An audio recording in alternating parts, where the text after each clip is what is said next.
So nandito na yung solar charge controller niya, tsaka yung inverter, pinagsama na nila. So pag nagka-problema ang charge controller mo, damay lahat. Hindi siya nakabukod. So ganito kalaki yung packaging ng Demuda solar hybrid inverter natin. Ang brand niya po ay Demuda, 6 kW, 48 volts. Ganito kanyang packaging niya, guys. Ganito siya kalaki. Medyo mabigat naman talaga siya, diba? Mabigat yan. Estimate niyo yung sukat para in case na on-order kayo online, may idea kayo. Ang kasama niya lang ay meron siyang dalawang ganito. To sabitan yan sa concrete. So maliban dyan, wala na. Tsaka user manual. User manual, ito, tsaka yung mismong inverter na. Yan lang yung laman ng packaging ng Demuda 6 kW. Tanggalin natin sa kanyang balot. Wait lang. So itong Demuda ay 6.2 kW, no? Meron siyang rated output na 6,200 watt. So rated voltage niya is 230. Yan, meron siyang battery input na 48 volts or 51.2 na nominal voltage ng LiPo4. Ang kanyang frequency naman ay 50 Hz or 60 Hz. Mayroon din siyang mataas na PV input or solar input. Mayroon siyang napakataas na solar input na 9,000 watts. 60 to 450 na volt ng solar panel. Napakataas. Sulit yun, guys. 9,000 watts. Saglit lang yun mag-charge ng LiPo4 na battery. So, ito yung kanyang specification. Hindi ko sure kung medyo kita. Pwede nyo i-post yung video para makita ninyo yung details kung gusto nyo basahin. Ito naman yung kanyang input sa ilalim. Meron siyang dalawang pan. 'Di ba?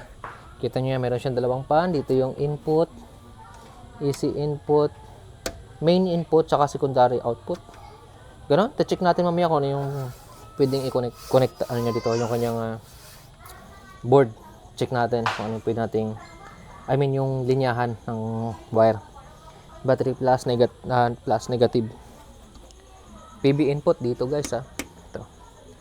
Pwede naman yan. Depende kung saan kayo mas komportable. Kahit di nyo nasundin yan kasi butas lang naman yan. So, bubuksan natin.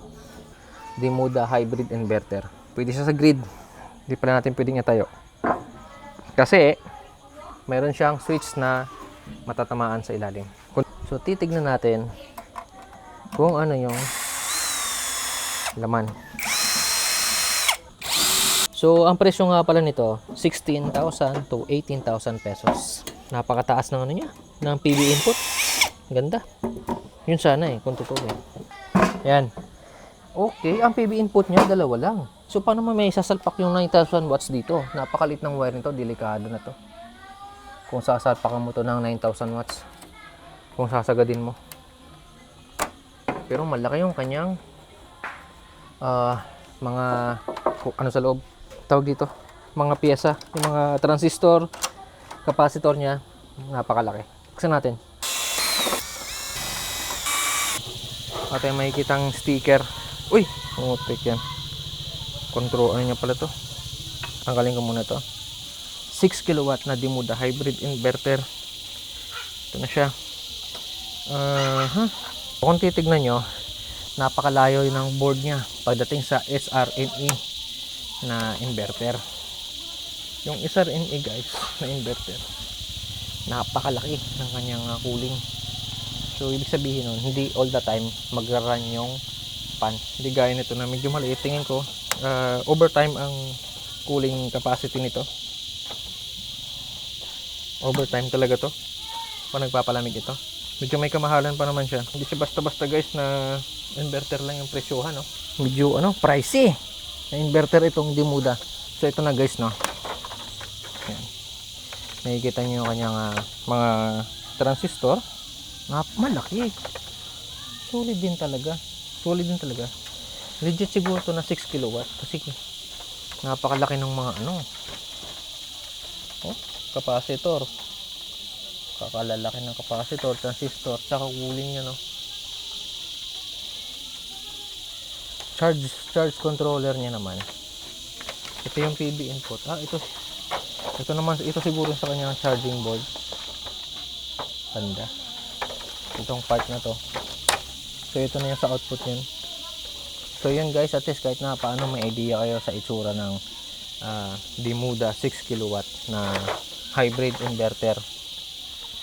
So dito may lalagay yung linya ng ng paliko. Ay hindi, depende sa sa grid. Ito ang grid. Tapos mayroon kang ECE main, tapos secondary out. So dalawa yung kanyang output. So mayroon na siyang fuse. Malaki guys, malaki. Napakasimple na kanyang board. So yun lang naman guys ang nais kong pakita. So thank you for watching this video. Sana ay may idea kayong natutunan or nakuha dito sa pag-unbox natin ng Demuda 6 kilowatt hybrid inverter na worth of 18,000 pesos na inverter. So yun lang.